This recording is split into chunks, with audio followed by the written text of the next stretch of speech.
bonjour. Aujourd'hui, nous sommes à Waremme, au stade Edmond-le-Burton, pour le stage du RFC Liège, qui accueille plus de 80 jeunes ici pour la plupart de leur école des jeunes. Aujourd'hui, Papi Kimoto et Eric de Flandre sont venus faire part de leur expérience à ces jeunes.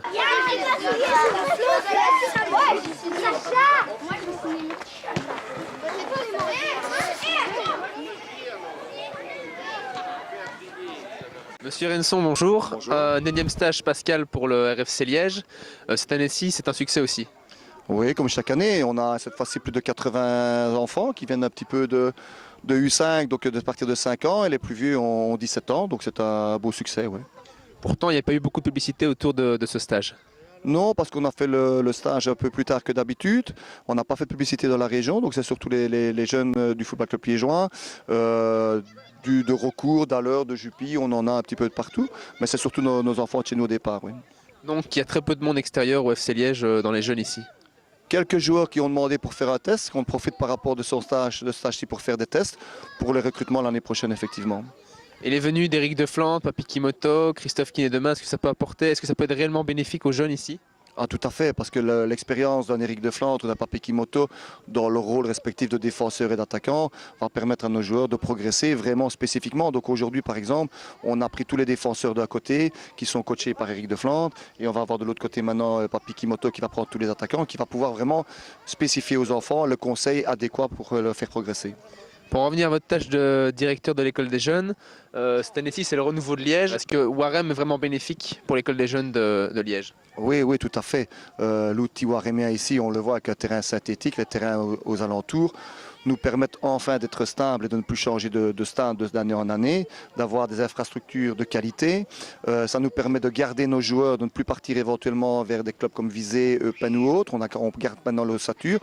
On a de la demande, beaucoup de demandes de joueurs pour venir chez nous et on a des entraîneurs de qualité aussi qui arrivent. C'est donc pas un problème que le club de Liège se déplace à une trentaine de kilomètres?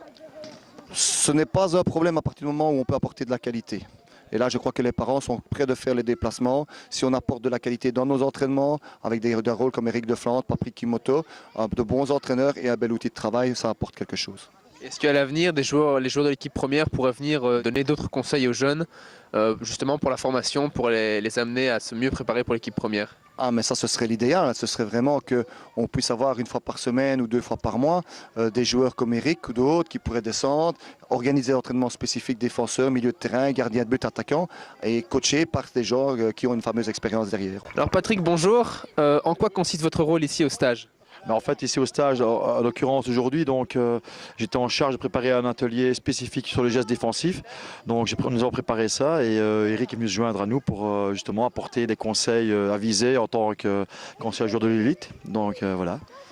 Pour revenir à vous Eric, est-ce qu'une carrière dans le coaching vous tente, plutôt du côté des jeunes ou peut-être du côté adulte? Je ne sais pas encore. Franchement, je pense quand même plutôt du côté adulte, même si j'adore travailler avec les jeunes.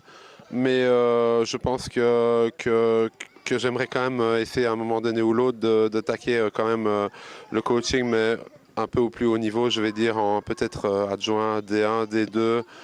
Ce serait quand même pas mal, mais bon, ça, il faudra peut-être le temps pour y arriver. Donc ça passera peut-être par les jeunes en attendant. Et vous suivez des cours d'entraîneur pour l'instant? Bah, j'ai passé mes 2 premiers diplômes, donc UFA B, UFA A. Et puis j'espère attaquer la licence pro très prochainement ou dans 1 ou 2 ans, on verra bien quoi.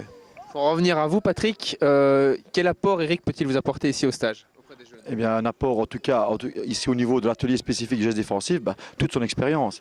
Puisqu'il a quand même un passé assez éloquent, donc il est tout à fait certain que moi je peux apporter certains enseignements aux enfants, mais son expérience est aussi une chose très importante pour les enfants au niveau du positionnement, des interventions, comment se passer, ne pas se faire éliminer, etc. Donc il a une expérience que beaucoup n'ont pas et justement dans ce but-là, c'est très valorisant pour nous de pouvoir l'avoir avec nous pour justement aider ces enfants à avoir une attitude d'un geste défensif pur, quoi. Parce qu'un geste défensif n'est pas seulement un geste, on a trop tendance à croire qu'un tac est un geste d'anti-football, c'est tout le contraire, un beau tackling est un geste vraiment pur technique, quoi. Donc il ne faut pas diminuer le défenseur, il faut justement le valoriser et c'est par justement l'expérience d'Eric qu'on peut arriver à ce genre de choses, quoi. Alors Papi, bonjour. Aujourd'hui vous étiez ici pour donner des exercices spécifiques aux attaquants. Qu'en était-il? Oui, tout s'est bien passé. Ça s'est passé dans la bonne humeur et on s'est bien amusé avec eux. Voilà. Que pensez-vous leur avoir apporté? Je pense, j'espère que je les ai apporté la joie parce qu'ils me voient souvent de loin. Et maintenant, on était de près et on s'est amusé un peu en tirant au but et en marquant des goals. J'espère que je les ai apporté de la joie, quoi. Et cette casquette d'entraîneur, ça vous donne envie pour plus tard? Ben oui, moi je suis dans l'école des entraîneurs. Donc oui, bien évidemment, ça me... Un jour, oui, hein, un jour.